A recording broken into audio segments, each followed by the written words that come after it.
اعوذ باللہ من الشیطان الرجیم بسم اللہ الرحمن الرحیم رب اشرح لی صدری ویسر لی امری واحلل عقدۃ من لسانی یفقہوا قولی۔ معزز ویئرس، ہر شخص اس دنیا میں اپنی زمین بنانا چاہتا ہے، جائیداد بنانا چاہتا ہے، اپنی ملکیت بنانا چاہتا ہے، اپنی آسائشیں بنانا چاہتا ہے۔ اب ہم آج یہ غور کریں گے، قرآن سے پوچھیں گے کہ اللہ تعالیٰ نے ان سب چیزوں کے حصول کا آخر ذریعہ کیا بتایا ہے، اور یہ سب چیزیں عطا کسے کرتا ہے۔ اللہ کہتا ہے قل اللہ مالک الملک تؤتی الملک من تشاء وتنزل الملک ممن تشاء وتعز من تشاء وتذل من تشاء وترزق من تشاء بغیر حساب یخرج الحی من المیت یخرج المیت من الحی وترزق من تشاء بغیر حساب۔ اب آپ یہ کلیہ دیکھیں کہ اللہ تعالیٰ نے سب چیزیں، جس چیز کی آج ہم دیکھیں دنیا میں لڑائی جھگڑے دنگے فساد ہنگامے، ایک دوسرے کو برا کہنا بھلا کہنا، ایک دوسرے کی برائی کرنا، ایک دوسرے کو نقصان پہنچانے کی کوشش کرنا، ان کا حصول کیا ہوتا ہے، ان کا فائدہ کیا فائدہ حاصل کرنا چاہتا ہے۔ انسان چاہتا ہے کہ اس کا اچھا گھر ہو، اچھی عزت ہو، اچھی اولاد ہو۔ اب یہ دیکھیں، یہ تینوں چیزیں تو اللہ نے اپنے ہاتھ میں رکھی ہیں کہ اللہ کہتا ہے ملکیت تین ہی چیزیں، دنیا میں تین چیزوں کے جھگڑے ہیں، زر زن زمین۔ کہیں پہ بھی جا کے دیکھ لیں، کسی بھی جگہ پہ جا کے دیکھ لیں، تین جھگڑے ہوں گے، زر زن زمین۔ اللہ کہتا ہے اچھا اب زمین، سب سے پہلے سب سے زیادہ جھگڑے جو آپ کو ملیں گے زمین پہ، گھر پہ، کوٹھی پہ، بنگلے پہ، ان چیزوں پہ ملیں گے۔ تو اللہ کیا کہتا ہے قل اللہ مالک الملک، اللہ تو ساری زمین کا مالک ہے۔ تؤتی الملک من تشاء وتنزل الملک ممن تشاء، جسے چاہتا ہے ملک عطا کر دیتا ہے، جسے چاہتا ہے ملک چھین لیتا ہے۔ زمین یعنی ملک سے مراد زمین، حاکمیت، حکومت، یہ سب چیزیں جن کے جھگڑے ہیں وہ اللہ کے پاس ہے، جسے چاہتا ہے عطا کرتا ہے، جس سے چاہتا ہے چھین لیتا ہے۔ نمبر دو، دوسری جو لڑائی جنگ ہوتی ہے وہ عزتوں پہ ہوتی ہے۔ اللہ کہہ رہا ہے وتعز من تشاء وتذل من تشاء، جسے میں چاہتا ہوں عزت دیتا ہوں، جسے میں چاہتا ہوں ذلت دیتا ہوں۔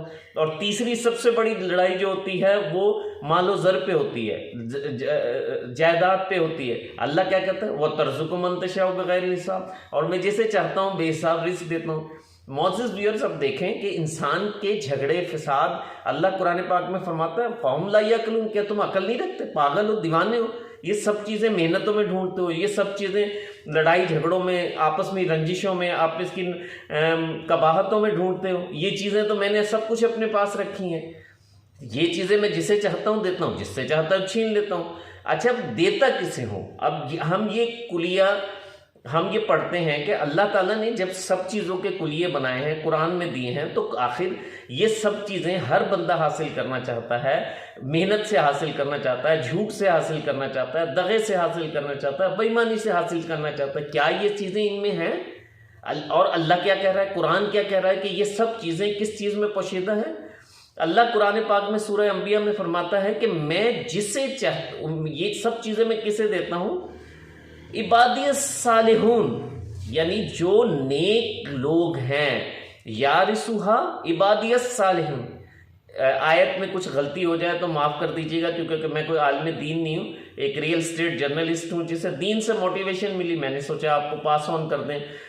اللہ کیا کہتا ہے کہ میں یہ سب چیزیں، عزت، شہرت، ملک، ملکیت، مالک، مکان، عزت، دولت، شہرت، یہ کسے دیتا ہوں؟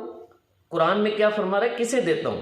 جھوٹے کو نہیں دیتا، بے ایمان کو نہیں دیتا، زیادہ محنت کرنے والے کو نہیں دیتا۔ زیادہ محنت تو گدھا کرتا ہے سب سے زیادہ، تو اس کو تو بیچارے کا سب سے زیادہ مزدور محنت کرتا ہے، اسے تھوڑی سی دہاڑی ملتی ہے، جبکہ بڑا انجینئر بیٹھا ہوا کمرے میں، ایئر کنڈیشن کمرے میں بیٹھا ہوتا ہے، اسے اس سے زیادہ پیسے مل رہے ہوتے ہیں۔ اللہ، اگر ایک مثال کی بات ہے، اللہ نے محنت میں رزق رکھا ہو تو مزدور کو سب سے زیادہ رزق ملنا چاہیے، سب سے زیادہ امیر مزدور کو ہونا چاہیے۔ یہ بات نہیں، اللہ نے رزق کہاں رکھا ہے، یہ سب چیزیں اللہ نے آخر رکھی کہاں ہے، وہ کہاں سے دیتا ہے؟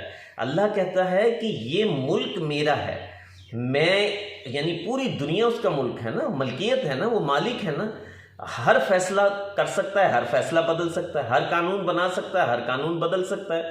اب آپ یہ غور کریں کہ قرآن کیا کہتا ہے، سورہ انبیاء میں اللہ کہتا ہے کہ میں نے یہ زمین اپنے نیک صالح بندوں کی ملکیت کر دی۔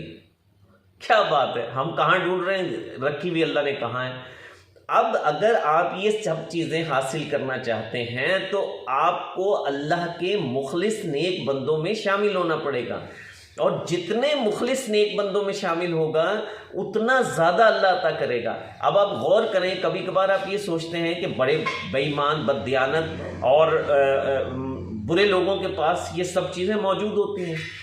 غور کریں، اگر ان کا رشتہ اللہ سے نہیں ہے اور یہ سب چیزیں ان کے پاس موجود ہیں تو ان کے لیے مصیبت کا باعث بنی ہوئی ہوتی ہیں، ان کے لیے مشکلوں کا باعث بنی ہوتی ہے، اس کے لیے پریشانیوں کا باعث بنی ہوتی ہیں۔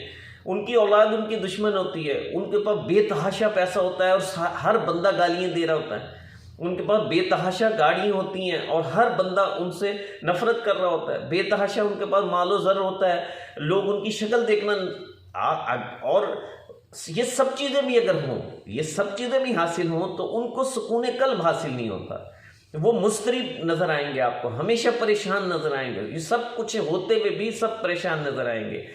اور جو اللہ کے بندے ہیں، جو اللہ کے نیک بندے ہیں، وہ اگر خالی پیٹ بھی ہوں گے، ان کے جیب میں ایک پیسہ بھی نہیں ہوگا، لیکن آپ کو وہ مطمئن نظر آئیں گے، خوش نظر آئیں گے، ان کے چہرے پہ خوشی کے اثرات نظر آئیں گے، جیب میں ایک پیسہ نہیں ہوگا اور خوش ہوں گے۔ آپ یہ دیکھیں کہ امارت، غربت، آسائشیں، کنگلا پن، یہ سب چیزیں کس لیے ہوتی ہیں؟ انسان اپنے دل کو مطمئن کرنا چاہتا ہے، اپنے آپ کو پرسکون زندگی گزارنا چاہتا ہے۔ اگر اسے یہ سب چیزیں مل گئیں اور پرسکون زندگی نہ مل گئی تو اس کے لیے سب کس وجہ سے، کیا فائدہ اس کا؟ اگر اس کے پاس کچھ بھی نہیں ہے لیکن زندگی اس کی پرسکون ہے تو زیادہ کامیاب انسان تو وہ ہوا نا، یہ دنیا تو اس کی ہوئی نا۔ نبی کریم صلی اللہ علیہ وسلم آپ 3 دن بھوکے رہتے تھے، پیمند لگے ہوئے کپڑے پہنتے تھے، لیکن پوری کائنات کے جو کیسر و کسرا کے حکمران آپ کے غلام تھے، یعنی سارے صحابہ آپ پہ جان دیتے تھے، 3 دن کے بھوکے ہیں، 3 دن کھانا نہیں کھا رہے۔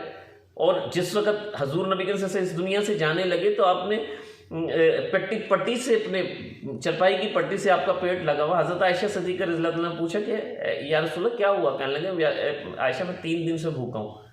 تو آپ نے فرمایا یا رسول اللہ میں کھانا لاتی ہوں، کہنے لگے نہیں، میں اپنے اللہ سے اسی حالت میں ملنا چاہتا ہوں۔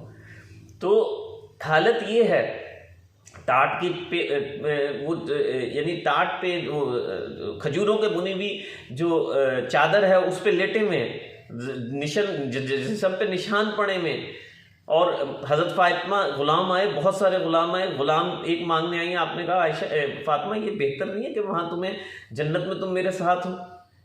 تو بات یہ ہے کہ پرسکون یہ سب چیزیں انسان، یہ ملکیت، ملوکیت، یہ آسائشیں، گاڑیاں، کوٹھیاں، گھر انسان اس لیے لیتا ہے کہ اس کا وہ پرسکون زندگی گزار سکے، زندگی آسان گزر سکے۔ اگر ایک شخص کے پاس یہ کچھ بھی نہیں ہے اور اس کی زندگی آسان ہے تو یہ پوری دنیا اس کی ہوئی نا۔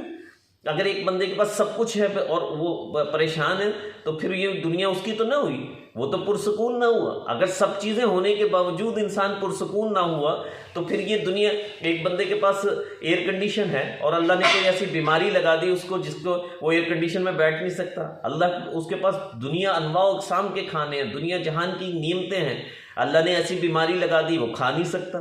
اللہ کے بے تحاشا محل، بڑے بڑے محل ہیں اور اللہ نے ایسی بیماری لگا دی کہ وہ اچھی جگہ پہ بیٹھ نہیں سکتا، تو یہ تو عذاب ہوا نا، دنیا اس کی تو نہ ہوئی، اس سے وہ آسائشیں تو نہ لے سکا۔ تو اگر اللہ کی نعمتیں، اللہ کی آسائشیں، اللہ کی آسانیاں، زندگیاں کامیاب کرنا چاہتے ہیں تو اللہ کے نیک بندے بن جائیں۔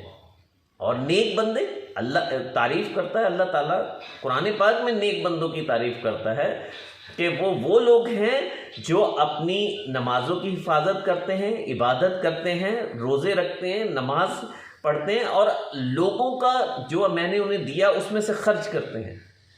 ملتے ہیں ایک اور پروگرام کے ساتھ۔